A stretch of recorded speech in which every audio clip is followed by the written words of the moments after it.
Om Swastiastu. Perkenalkan, nama saya Nilo Novita Sari Katalina Priscilla Murti, NIM 1717-05-1204. Yang saya hormati Bapak Inyoman Putriyase SEMSI selaku penguji 1, Bapak Nyoman Ari Surya Darmawan SEHKMSI selaku penguji 2, dan Bapak Dr. Anantra Wikama Tunggal Atmaja SEMSIAK selaku penguji 3. Baik, di sini saya akan mempresentasikan skripsi saya yang berjudul Pengaruh Pertumbuhan Aktiva Produktif Dana Pihak Ketiga dalam Perputaran Kas terhadap Profitabilitas Bank. Studi kasus pada Bursa Efek Indonesia. Yang pertama adalah latar belakang masalah penelitian. Lembaga keuangan bank merupakan lembaga keuangan yang memberikan jasa keuangan yang paling lengkap. Usaha keuangan yang dilakukan di samping menyalurkan dana atau memberikan pinjaman, juga melakukan usaha menghimpun dana dari masyarakat dalam bentuk simpanan. Kemudian usaha bank lainnya adalah memberikan jasa-jasa keuangan yang mendukung dan memperlancar kegiatan memberikan pinjaman dan dengan kegiatan menghimpun dana. Bank merupakan lembaga keuangan terpenting yang mempengaruhi perekonomian baik secara makro maupun secara mikro. Fungsi bank sebagai perantara keuangan antara pihak-pihak yang surplus dengan pihak-pihak yang membutuhkan dana atau defisit. Tahun 2020, perekonomian Indonesia menunjukkan perlambatan yang signifikan karena adanya pandemi COVID-19. Pandemi COVID-19 selama 1 tahun telah menyebabkan kondisi perekonomian nasional melemah dan memicu resesi ekonomi di Indonesia. Krisis ekonomi yang diakibatkan oleh pandemi COVID-19 mempengaruhi semua sektor, tak terkecuali adalah pada sektor perbankan. Perlambatan pertumbuhan perbankan mengikuti lemahnya perekonomian Indonesia. Pada kuartal keempat tahun 2020, pertumbuhan ekonomi di Indonesia masih di kondisi minus 2,19. Kementerian BUMN menyatakan bahwa dampak pandemi COVID-19 terhadap industri perbankan berbeda pada setiap segmennya. Melambatnya pergerakan ekonomi di Indonesia, kemampuan bank menghasilkan laba di tahun 2020 ikut melemah. Pandemi COVID-19 telah mempengaruhi kinerja industri perbankan dalam negeri, termasuk bank plat merah. Bank yang tergabung dalam himpunan bank milik negara atau Himbara mengalami penurunan laba dibanding tahun 2019.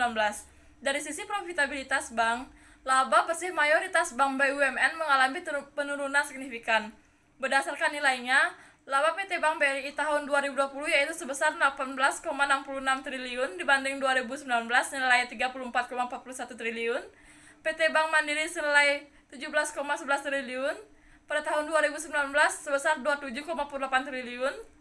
Profitabilitas Bank BNI pada tahun 2020 sebesar 3,28 triliun, sedangkan pada tahun 2019 sebesar 15,38 triliun. Sementara laba bersih PT Bank BTN pada tahun 2020 senilai 1,6 triliun. Namun, laba bersih Bank BTN menjadi satu-satunya bank yang mengalami peningkatan, yaitu pada tahun 2019 hanya 209 miliar. Menurunnya laba bersih yang dialami sektor perbankan di tahun 2020 menyebabkan perbankan sulit untuk meningkatkan kinerja keuangannya.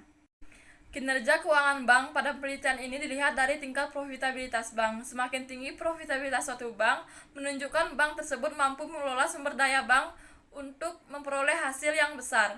Profitabilitas bank diukur dengan menggunakan rasio return on asset atau ROA. ROA merupakan rasio keuangan perusahaan yang mengukur tingkat profitabilitas di mana menunjukkan persentase keuntungan yang diperoleh sehubungan dengan keseluruhan sumber daya atau rata-rata jumlah aset. Semakin tinggi tingkat persentase ROA menunjukkan bahwa kinerja keuangan semakin baik karena semakin besar tingkat pengembalian yang diperoleh.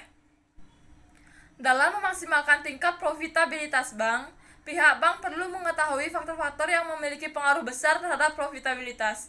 Faktor-faktor yang dapat mempengaruhi profitabilitas dipengaruhi oleh faktor internal dan faktor eksternal. Faktor internal bank yang mempengaruhi profitabilitas dapat dilihat dari pertumbuhan dana pihak ketiga serta pertumbuhan aktiva produktif. Hal itu terdapat dalam penelitian yang dilakukan oleh Sukmawati dan Purbawangsa pada tahun 2016. Menurut Sulisyanti pada tahun 2019, besarnya return on asset atau ROA dipengaruhi oleh turnover dari operating asset yang dimana salah satu rasionya adalah rasio perputaran kas atau cash turnover ratio. Aktiva produktif menjadi sumber pendapatan paling utama bagi bank. Dalam kegiatan operasionalnya, bank bertujuan untuk mencapai keuntungan dengan menempatkan dananya ke dalam aktiva produktif. Menurut surat keputusan Direksi Bank Indonesia nomor 31/147/Kep/Dir bahwa aktiva produktif adalah penanaman dana baik dalam rupiah maupun valuta asing dalam bentuk kredit, surat berharga, penempatan dana antar bank penyertaan, termasuk komitmen dan kontingensi. Pada transaksi rekening administratif, pertumbuhan aktiva produktif menggambarkan tingkat perkembangan volume aktiva produktif yang disalurkan kepada pihak ketiga dalam periode tertentu. Komponen-komponen aktiva produktif ini menghasilkan pendapatan bunga. Selisih dari pendapatan bunga dengan beban bunga akan menambah atau mengurang laba operasional yang diperoleh bank. Di mana pandemi COVID-19 ini, kredit perbankan yang merupakan bagian dari aktiva produktif mengalami penurunan dari tahun sebelumnya. Hal tersebut dapat dilihat dari laporan keuangan yang telah dipublikasikan perbankan. Penurunan jumlah kredit berpengaruh terhadap laba yang akan dihasilkan oleh bank. Bank menghimpun dana dari masyarakat, baik itu dari masyarakat perseorangan, kelompok, maupun badan hukum. Sumber dana dari masyarakat disebut dengan dana pihak ketiga.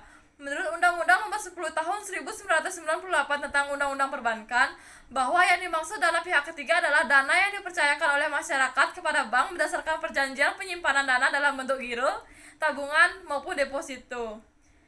Dari segi pendanaan, pada masa pandemi COVID-19 ini, seluruh bank milik pemerintah mampu mencatat pertumbuhan dari pihak ketiga yang pesat. Simpanan nasabah di perbankan cukup tinggi di tengah pandemi COVID-19 ini. Menurut Kamaludin dan Indriani pada tahun 2012, kas merupakan bentuk dari mata uang dan rekening koran atau giro yang dimiliki oleh perusahaan. Perputaran kas yang paling utama dalam lembaga keuangan karena kas dipergunakan dalam mengukur rasio-rasio efisiensi modal kerja dalam sebuah lembaga keuangan. Besar kecilnya kas dan tinggi rendahnya tingkat perputaran kas memperlihatkan efisiensi penggunaan kas pada perusahaan. Semakin banyak uang kas yang ada dalam perusahaan, berarti semakin banyak kas yang kurang efektif dan ini bisa berdampak pada profitabilitas. Akan tetapi semakin tinggi tingkat perputaran kas, suatu perusahaan akan memberikan keuntungan yang tinggi. Aktiva produktif dalam pihak ketiga serta perputaran kas menjadi satu kesatuan yang dimana berkaitan dengan kemampuan dalam menghasilkan pendapatan yang akan berpengaruh pada laba yang didapatkan untuk mengukur profitabilitas bank. Kebaruan dari penelitian ini yaitu terletak pada periode penelitian serta variabel perputaran kas. Periode penelitian mengambil tahun 2017 sampai dengan tahun 2020, di mana pada tahun 2020 tersebut pandemi COVID-19 mulai masuk di Indonesia dan pandemi tersebut sangat berdampak bagi semua sektor, tak terkecuali pada sektor perbankan. Selain itu, pada variabel perputaran kas, di mana variabel ini mengukur kemampuan kas dalam menghasilkan pendapatan yang didapat melalui pendapatan bunga. Beberapa penelitian yang dilakukan sebelumnya oleh Sedana, Sukmawati, Utari, Padmiwati, Setiawan, Husaini, Lubis, Hendiarta, Saragih, dan peneliti lainnya masih mendapatkan hasil yang tidak konsisten pada setiap variabelnya. Adanya hasil yang tidak konsisten tersebut mengenai tingkat profitabilitas yang diukur dengan ROA mendorong peneliti untuk melakukan penelitian lebih lanjut mengenai kinerja keuangan khususnya pada bank yang terdaftar di Bursa Efek Indonesia dengan judul Pengaruh Pertumbuhan Aktiva Produktif, Dana Pihak Ketiga, dan Perputaran Kas terhadap Profitabilitas Bank. Selanjutnya adalah identifikasi masalah. Identifikasi masalah dalam penelitian ini yang pertama adalah pertumbuhan aktiva produktif menyebabkan profitabilitas bank membaik karena laba yang dihasilkan dari bunga kredit juga meningkat. Di masa pandemi COVID-19, kredit perbankan yang merupakan bagian dari aktiva produktif mengalami penurunan dari tahun sebelumnya. Yang kedua adalah semakin tinggi nilai dana pihak ketiga menyebabkan profitabilitas bank membaik karena dana tersebut penting untuk perencanaan investasi dan melakukan kegiatan usaha perbankan. Dari segi pendanaan, pada masa pandemi COVID-19, seluruh bank milik pemerintah mencatat pertumbuhan dana pihak ketiga yang pesat. Simpanan nasabah di perbankan tumbuh cukup tinggi di tengah pandemi. Yang ketiga adalah semakin cepat tingkat perputaran kas mengakibatkan laba atau profitabilitas akan meningkat karena jumlah perputaran kas yang dimulai saat kas diinvestasikan dalam bentuk komponen modal kerja sampai saat kembali menjadi kas. Banyaknya uang kas yang ada dalam perusahaan berarti semakin banyak kas yang kurang efektif dan ini bisa berdampak pada profitabilitas. Dan yang keempat adalah penurunan profitabilitas bank menunjukkan bahwa kinerja bank yang buruk dalam memperoleh keuntungan dan penggunaan aset atau harta yang tidak maksimal. Namun sebaliknya, kenaikan profitabilitas bank menunjukkan adanya peningkatan kepercayaan masyarakat dan penggunaan harta atau aset yang baik pada bank. Selain itu, tingkat profitabilitas bank dapat menentukan kelangsungan hidup bank tersebut ke depannya. Pembatasan masalah penelitian berdasarkan identifikasi masalah yang telah diuraikan serta mempertimbangkan berbagai keterbatasan yang ada, penulis hanya membatasi penelitian pada pengaruh pertumbuhan aktiva produktif, dana pihak ketiga, serta perputaran kas terhadap profitabilitas bank yang terdaftar di Bursa Efek Indonesia pada periode 2017 sampai dengan 2020. Adapun rumusan masalah dalam penelitian ini yang pertama adalah apakah pertumbuhan aktiva produktif berpengaruh terhadap profitabilitas bank yang terdaftar di Bursa Efek Indonesia pada tahun 2017 sampai dengan 2020. Yang kedua adalah apakah pertumbuhan dana pihak ketiga berpengaruh terhadap profitabilitas bank yang terdaftar di Bursa Efek Indonesia pada tahun 2017 sampai dengan 2020. Dan yang ketiga adalah apakah perputaran kas berpengaruh terhadap profitabilitas bank yang terdaftar di Bursa Efek Indonesia pada tahun 2017 sampai dengan 2020. Dari rumusan masalah yang telah dipaparkan, maka tujuan dalam penelitian ini yang pertama adalah untuk mengetahui pengaruh pertumbuhan aktiva produktif terhadap profitabilitas bank yang terdaftar di Bursa Efek Indonesia pada tahun 2017 sampai dengan 2020. Yang kedua adalah untuk mengetahui pengaruh pertumbuhan dana pihak ketiga terhadap profitabilitas bank yang terdaftar di Bursa Efek Indonesia pada tahun 2017 sampai dengan 2020. Dan yang ketiga adalah untuk mengetahui pengaruh perputaran kas terhadap profitabilitas bank yang terdaftar di Bursa Efek Indonesia pada tahun 2017 sampai dengan 2020. Adapun manfaat dari penelitian ini dibagi menjadi dua, yaitu manfaat teoritis dan manfaat praktis. Untuk manfaat teoritis, hasil penelitian ini diharapkan dapat memberikan pengetahuan baru dalam dunia akuntansi, khususnya mengenai pengaruh pertumbuhan aktiva produktif dan pihak ketiga, serta perputaran kas terhadap profitabilitas yang terkait dengan kesehatan perbankan yang akan mempengaruhi kinerja keuangan. Selanjutnya yang kedua adalah manfaat praktis, itu ada bagi peneliti, bagi bank, bagi investor, dan bagi masyarakat. Selanjutnya adalah kajian teori. Di sini grand teori yang digunakan dalam penelitian ini yaitu teori sinyal atau signaling teori. Teori sinyal dicetuskan pertama kali oleh Michael Spence pada tahun 1973 dalam penelitiannya yang berjudul Job Market Signaling. Teori sinyal membahas mengenai bagaimana seharusnya perusahaan memberikan sinyal kepada pengguna laporan keuangan. Sinyal tersebut berupa informasi tentang apa yang telah dilakukan oleh manajemen untuk mewujudkan keinginan pemiliknya. Penyampaian laporan keuangan dapat dianggap sebagai sinyal yang dimana teori tersebut memberikan sinyal kepada manajemen berupa informasi mengenai kondisi profitabilitas perbankan, apakah profitabilitas perbankan baik ataupun buruk. Teori pendukung pada kajian teori yang pertama adalah bank, yang kedua adalah aktiva produktif, yang ketiga adalah dana pihak ketiga, dan yang keempat adalah perputaran kas. Yang kelima adalah profitabilitas, yang keenam adalah rasio-rasio profitabilitas, dan yang terakhir adalah return on asset. Adapun peneliti terdahulu yang digunakan yaitu yang pertama dari KD Amartya Sedana pada tahun 2017, yang kedua adalah Nimade Elin Sukmawati pada tahun 2016, yang ketiga adalah Nikoma Melatri Utari yaitu pada tahun 2019, yang selanjutnya adalah Wayan Minta Patmiwati tahun 2016, Mahmudin Syah Lubis pada tahun 2019, dan yang terakhir adalah Igusti Ngurah Edi Hendiarta pada tahun 2015. Hipotesis yang diajukan dalam penelitian ini yang pertama adalah adanya pengaruh positif signifikan dari pertumbuhan aktiva produktif terhadap profitabilitas bank. Yang kedua adalah adanya pengaruh positif signifikan dari pertumbuhan dana pihak ketiga terhadap profitabilitas pada bank. Dan yang terakhir adalah adanya pengaruh negatif signifikan dari perputaran kas terhadap profitabilitas pada bank. Kita masuk pada bab metodologi penelitian. Dalam rancangan penelitian ini menggunakan rancangan penelitian kuantitatif kausal. Penelitian ini termasuk penelitian kuantitatif karena data-data yang digunakan adalah data yang berbentuk angka-angka. Penelitian ini dimaksud untuk menjelaskan hubungan kausal antara variabel-variabel melalui pengujian terhadap hipotesis yang telah dirumuskan sebelumnya. Variabel yang digunakan dalam penelitian ini adalah variabel bebas, yaitu pertumbuhan aktiva produktif, pertumbuhan dana pihak ketiga, dan perputaran kas, sedangkan variabel terikatnya adalah profitabilitas. Tempat penelitian yang digunakan dalam penelitian ini adalah Bursa Efek Indonesia dengan website resminya yaitu www.dx.co.id. Sedangkan waktu penelitian untuk memudahkan dalam pelaksanaan ini dilakukan selama 4 bulan, yaitu bulan Februari sampai Mei 2021. Jenis data yang digunakan adalah data kuantitatif kausal yang terdiri dari merumuskan masalah, mengkaji teori, merumuskan hipotesis, mengumpulkan data, dan menyusun laporan dan menarik kesimpulan. Sumber data yang digunakan dalam penelitian ini adalah data sekunder. Menurut Sugiono tahun 2013, data sekunder merupakan sumber data yang tidak dapat secara langsung oleh peneliti. Data yang didapat berupa data tertulis, yaitu sumber dari luar kata-kata dan tindakan yang termasuk sebagai sumber data kedua. Namun tetap penting untuk menunjang pengumpulan data penelitian. Data sekunder didapat dari bank yang terdaftar di Bursa Efek Indonesia. Selanjutnya adalah populasi dan sampel penelitian.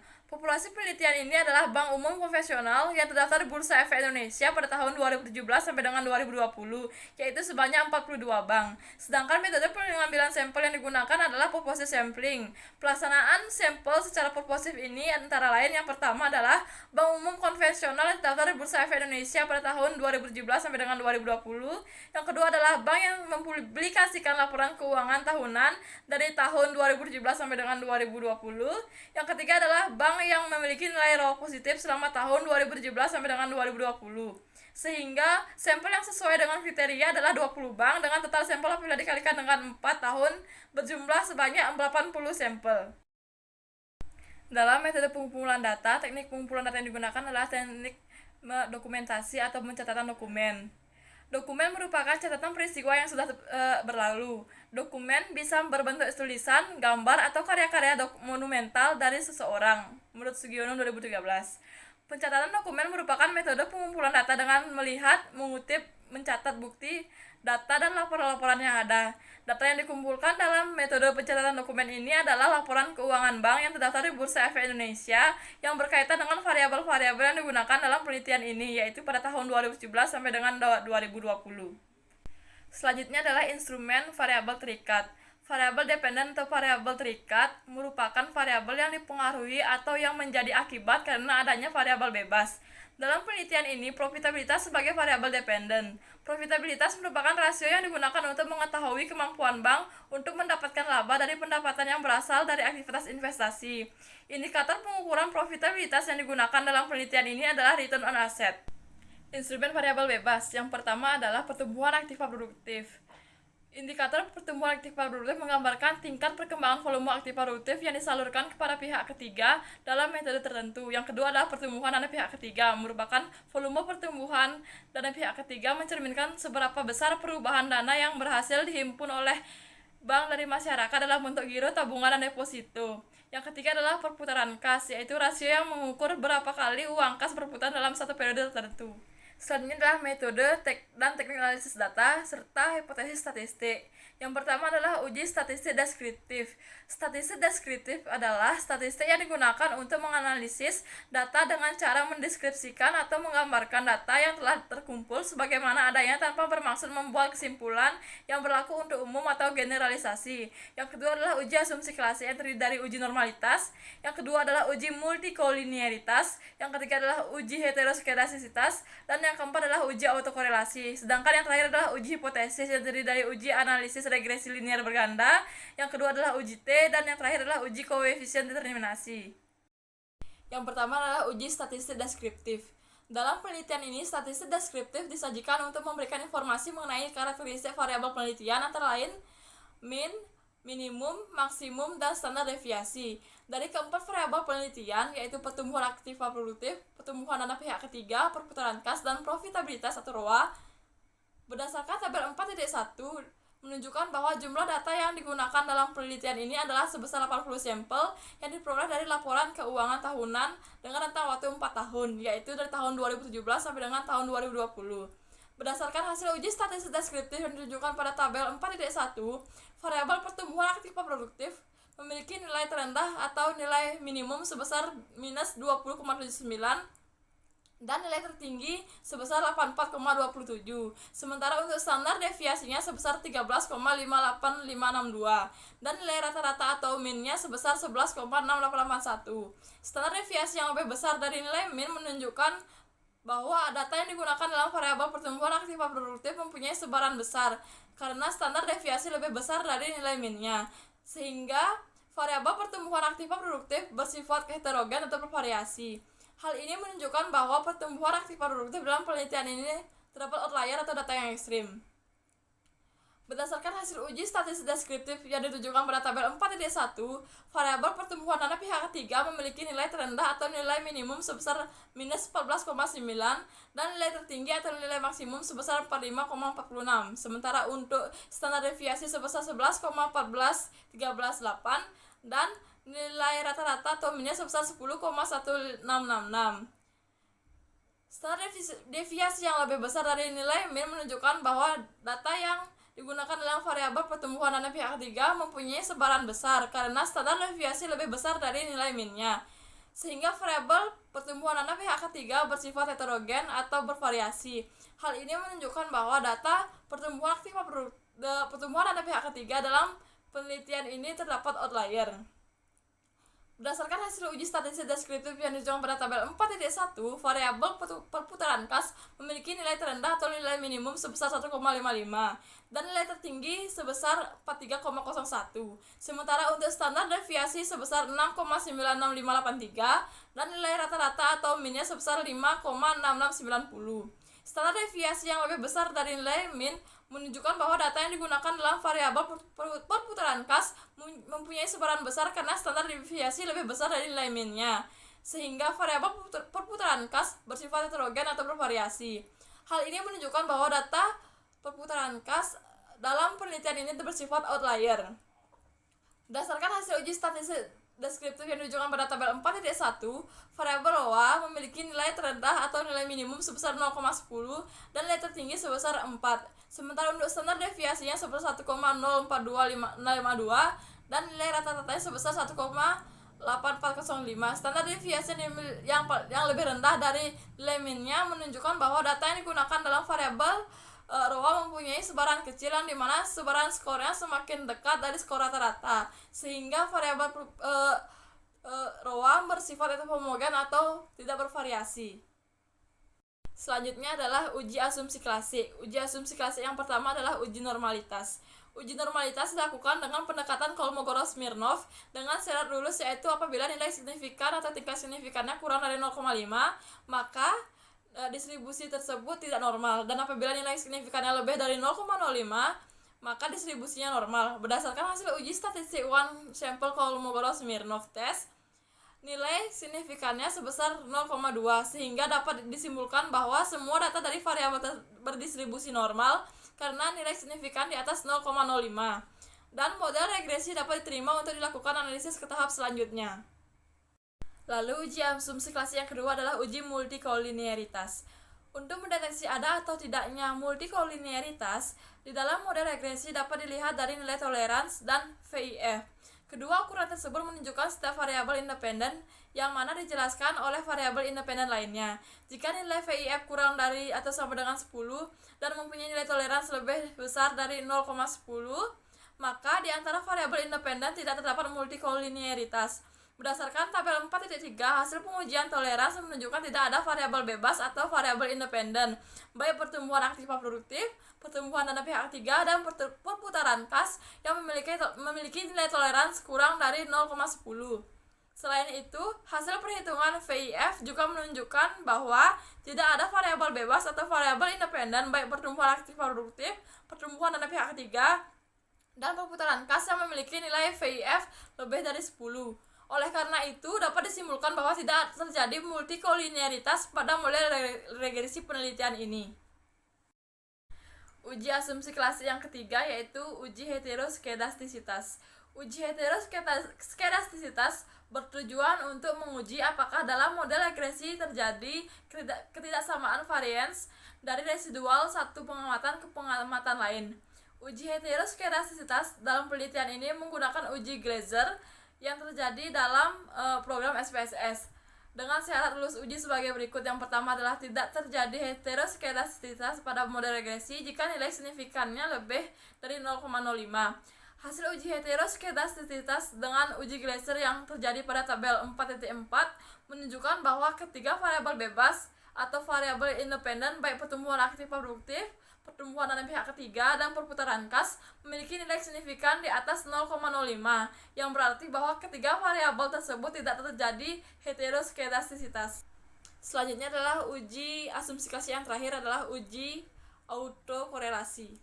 Uji autokorelasi bertujuan untuk menguji apakah dalam model regresi linear ada korelasi antara kesalahan pengganggu pada periode T dengan kesalahan pengganggu pada periode T1 atau sebelumnya.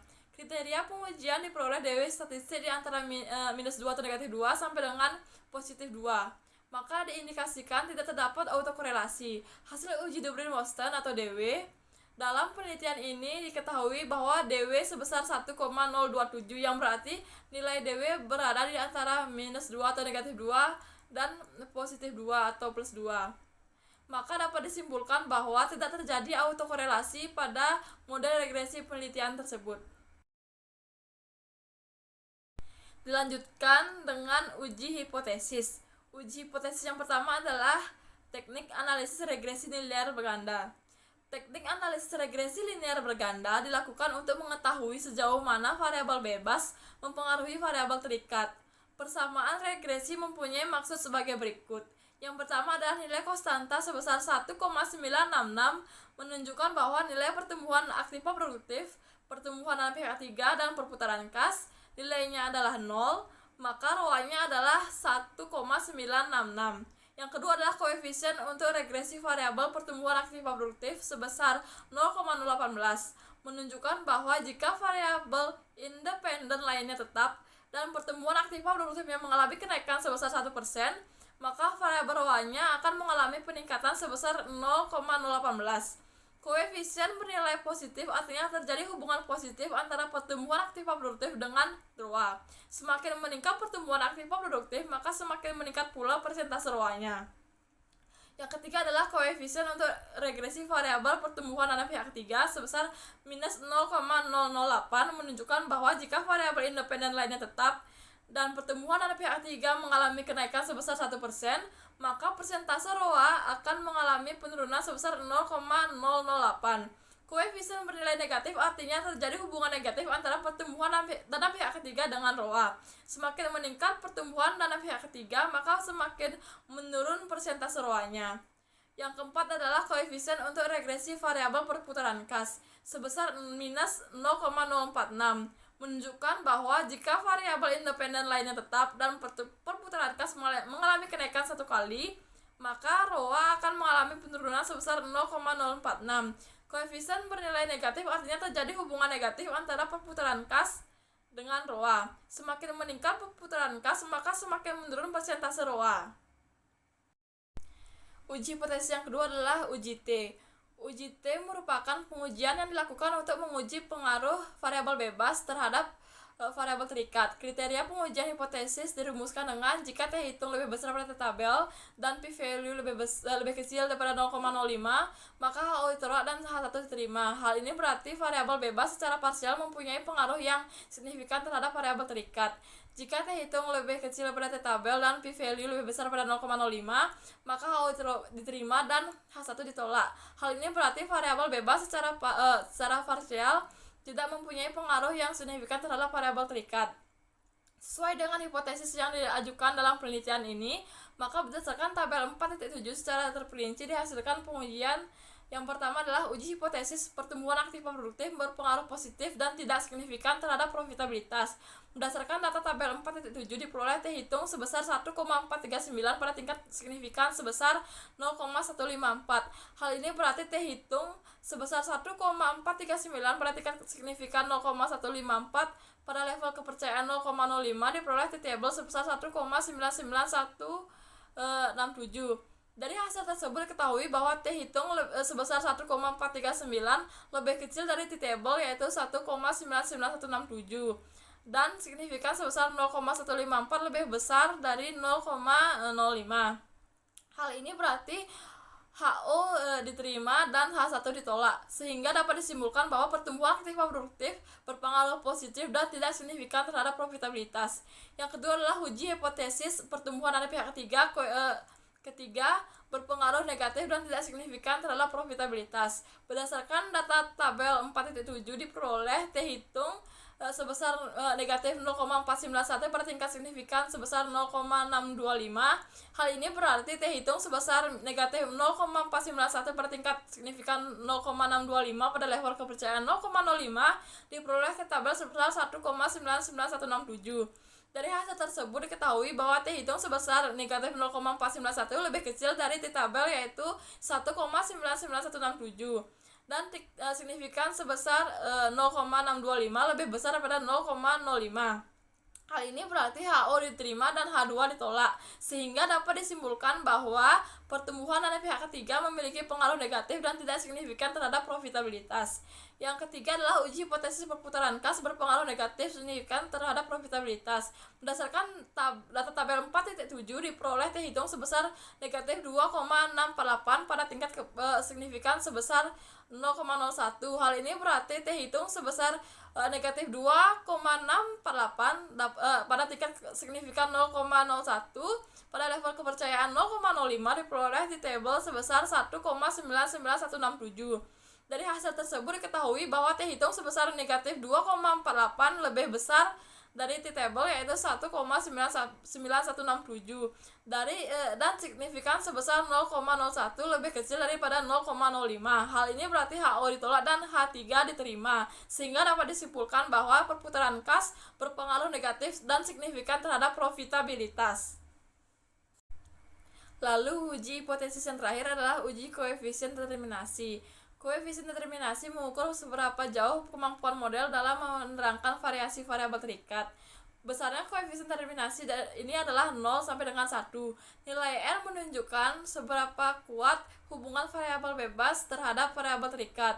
Pada tabel 4.8 dapat dilihat bahwa nilai adjusted R square sebesar 0,070. Hal ini berarti 7% variasi ROA dapat dijelaskan oleh variabel pertumbuhan aktif produktif, pertumbuhan dana pihak ketiga, dan perputaran kas. Sisanya 93% dijelaskan oleh faktor lain yang tidak disertakan dalam variabel penelitian ini. Selanjutnya adalah pada pembahasan pertama, yaitu pengaruh pertumbuhan aktif produktif terhadap profitabilitas. Dihitung sebesar 1,439 lebih kecil daripada tabel, yaitu sebesar 1,99167, dan signifikan sebesar 0,154 lebih besar daripada 0,05. Hal ini berarti hipotesis yang diajukan, yaitu pengaruh pertumbuhan aktif produktif berpengaruh positif signifikan ditolak. Berdasarkan teori sinyal yang menginformasikan mengenai laporan keuangan pada masing-masing bank, menjelaskan bahwa jumlah aktif produktif pada setiap bank mengalami peningkatan. Dari hasil uji tersebut memberikan sinyal kepada stakeholder, baik itu pihak bank itu sendiri, nasabah maupun investor, bahwa pertumbuhan aktiva produktif berpengaruh positif dan tidak signifikan terhadap profitabilitas bank. Penelitian ini sejalan dengan penelitian yang dilakukan oleh Dewi tahun 2015 dan Padmiwati tahun 2016 yang menyatakan bahwa aktiva produktif tidak memiliki pengaruh yang signifikan terhadap profitabilitas. Aktiva produktif pada bank tersebut terdiri dari penempatan dana antar bank Indonesia dan bank lain, surat-surat berharga, obligasi pemerintah, tagihan lainnya atas transaksi perdagangan, surat-surat berharga yang dibeli atau dijual dengan janji dijual atau dibeli kembali, tagihan dan kewajiban derivatif, kredit yang diberikan, tagihan dan kewajiban akseptasi dengan serta pernyataan saham. Koefisien regresi pada aktiva produktif yang bernilai positif menunjukkan hubungan yang searah antara pertumbuhan aktiva produktif dengan profitabilitas perbankan. Angka pertumbuhan aktiva produktif yang tinggi menunjukkan tingginya pendapatan pada bank sehingga berpengaruh terhadap tingginya laba atau profitabilitas. Akan tetapi berdasarkan hasil penelitian ini menunjukkan bahwa pertumbuhan aktiva produktif tidak berpengaruh secara signifikan terhadap profitabilitas bank periode 2017 sampai dengan 2020. Dilihat dari laporan posisi keuangan konsolidasi bank, masih banyak dana yang masyarakat yang dihimpun oleh bank yang belum disalurkan kembali melalui aktiva produktif, khususnya pada pemberian kredit. Hal ini menyebabkan banyaknya dana yang masih menganggur dan meningkatkan biaya operasional yang harus dikeluarkan bank. Pendapatan yang diperoleh dari aktiva produktif dialihkan untuk menambah aktiva yang kurang produktif dalam menghasilkan laba. Dilanjutkan pada pembahasan yang kedua, yaitu pengaruh pertumbuhan dana pihak ketiga terhadap profitabilitas. Dihitung sebesar negatif 0,491 pada tingkat signifikan sebesar 0,625. Hal ini berarti dihitung sebesar negatif 0,491 pada tingkat signifikan 0,625 pada level kepercayaan 0,005. Diperoleh T tabel sebesar 1,99167. Dari hasil tersebut diketahui bahwa T hitung sebesar negatif 0,491 lebih kecil dari T tabel, yaitu 1,99167, dan signifikan sebesar 0,625 lebih besar pada 0,05. Hal ini berarti hipotesis yang diajukan, yaitu pengaruh pertumbuhan dana pihak ketiga berpengaruh positif signifikan, ditolak. Berdasarkan teori sinyal yang menginformasikan mengenai laporan keuangan pada masing-masing bank yang menjelaskan bahwa jumlah dana pihak ketiga pada setiap bank mengalami peningkatan. Dari hasil uji tersebut memberikan sinyal kepada stakeholder, baik itu pihak bank itu sendiri, nasabah maupun investor, bahwa pertumbuhan dana pihak ketiga berpengaruh negatif dan tidak signifikan terhadap profitabilitas bank. Penelitian ini sejalan dengan penelitian yang dilakukan oleh Dian Pravita pada tahun 2014, di mana dana pihak ketiga berpengaruh negatif tidak signifikan terhadap ROA pada perusahaan perbankan. Dana pihak ketiga pada bank tersebut terdiri dari tabungan, giro, dan deposito. Koefisien regresi pada dana pihak ketiga yang bernilai negatif menunjukkan hubungan yang berlawanan antara pertumbuhan dana pihak ketiga dengan profitabilitas perbankan. Dana pihak ketiga berpengaruh negatif dan tidak signifikan terhadap return on asset atau profitabilitas yang disebabkan karena ketidakseimbangan antara jumlah sumber dana yang masuk dengan jumlah kredit yang diberikan kepada masyarakat. Ini berarti bahwa pertumbuhan tabungan, giro, dan deposito berlawanan dengan pertumbuhan profitabilitas, karena biaya bunga yang harus dibayarkan oleh pihak bank semakin besar dan biaya operasional tinggi yang harus dikeluarkan oleh pihak bank menyebabkan profitabilitas yang akan dihasilkan oleh bank mengalami penurunan. Semakin tinggi dana pihak ketiga yang terkumpul di bank apabila tidak diimbangi dengan penyaluran kredit, maka kemungkinan bank mengalami kerugian atau penurunan laba, sehingga return on asset atau keefektifan dalam mendapatkan keuntungan dari memanfaatkan aktiva yang dimiliki ikut menurun, karena pendapatan bunga dari penyaluran kredit kepada debitur tidak mencukupi untuk menutupi biaya bunga yang harus dibayarkan kepada nasabah. Dilanjutkan pada pembahasan yang terakhir, yaitu pengaruh perputaran kas terhadap profitabilitas.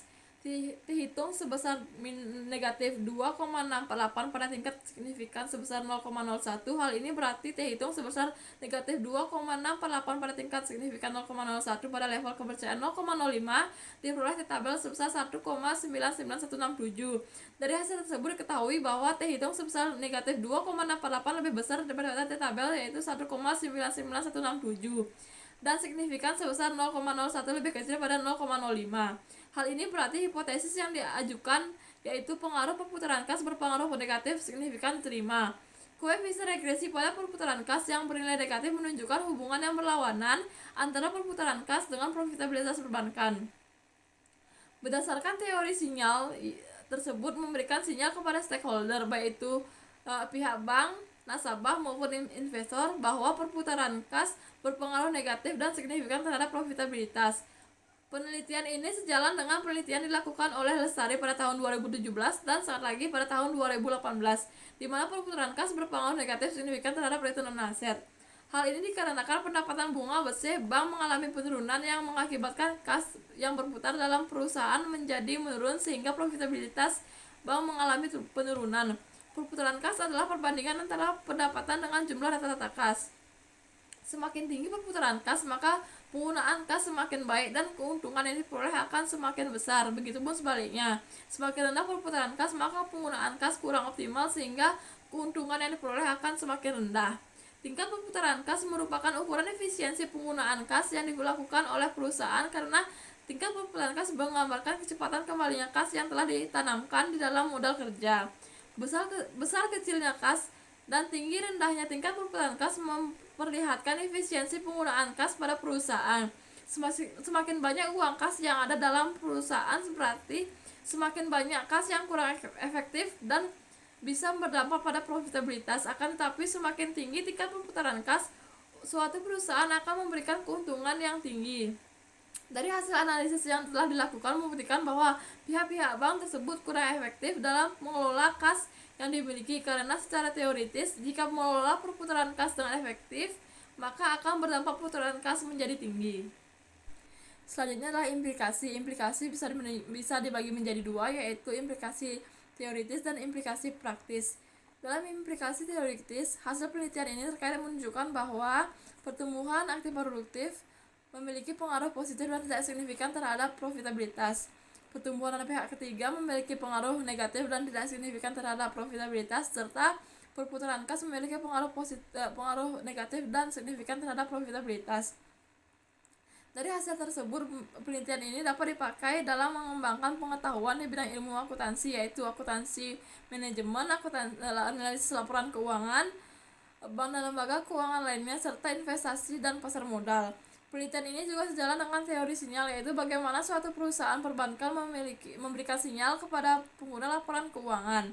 Informasi yang dipublikasikan dianggap sebagai sinyal untuk para investor dalam mengambil keputusan investasi. Dari laporan keuangan yang dipaparkan oleh perusahaan, investor bisa mengamati dan menganalisis apakah terjadi sinyal yang baik ataupun sinyal yang buruk.